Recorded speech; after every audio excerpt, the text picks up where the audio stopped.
Iran, Israel, plus now the USA. Tensions exploded in the Middle East this weekend after Trump confirmed U.S. airstrikes on 3 Iranian nuclear sites, Fordow, Natanz, and Esfahan. The news nuked crypto markets. Bitcoin dropped below 101K within minutes, and nearly $40 billion in value vanished from the space in just 3 hours. The sell-off deepened on Sunday as Iran's parliament moved to shut down the Strait of Hormuz. They said that it's possible to do it. They don't have the ability to do it themselves. The Strait of Hormuz, of course, is a critical artery for global oil and could have major effects in Europe and Asia. Bitcoin dipped below 100K for the first time in over 6 weeks, dragging down alts. Total market cap shed 90 billion, and long position liquidations topped 877 million, including 161 million in BTC longs alone. I think the long to short ratio is now 1 to 3. Everyone's heavily shorting the market at this moment. Pretty wild stuff, Graham.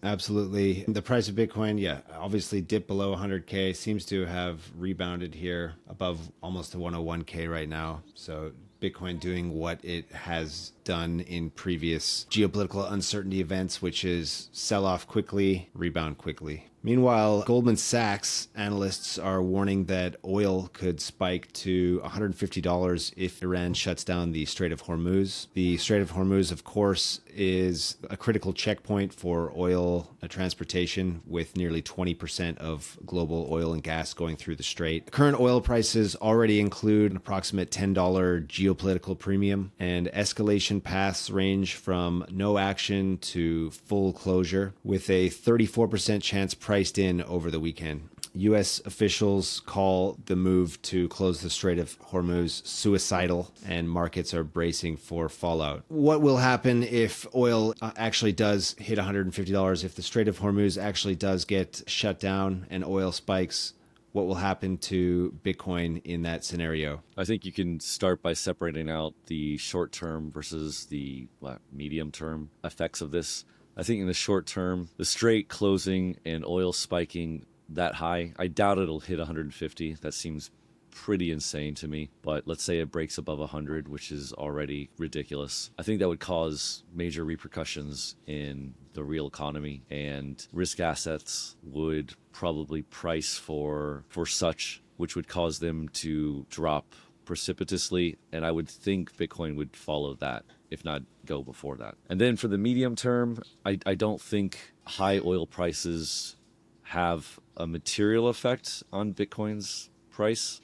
So I'd imagine Bitcoin would recover pretty quickly, probably ahead of equities, I'd imagine.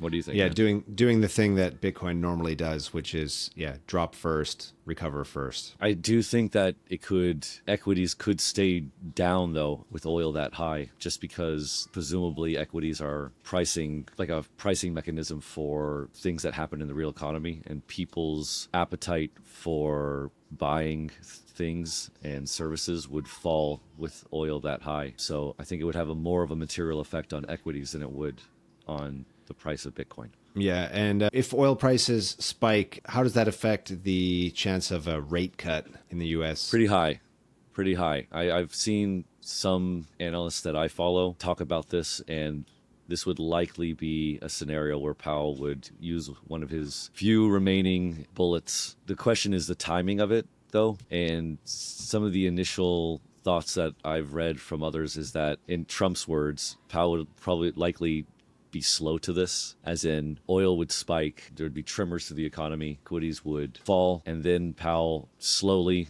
probably would have a rate cut or two.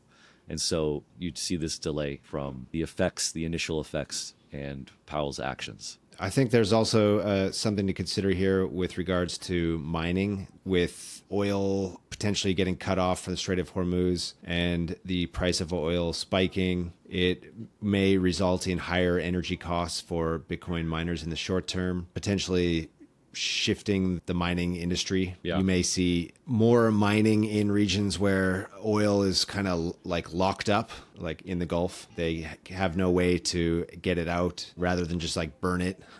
They're going to use that energy to mine more Bitcoin. So you might see some kind of shift there. I think I saw, again, initial posts just from this morning. This is morning in Asia, so I'm just trying to get up to speed with all the crazy world events happening. But I think it was Max Resnick.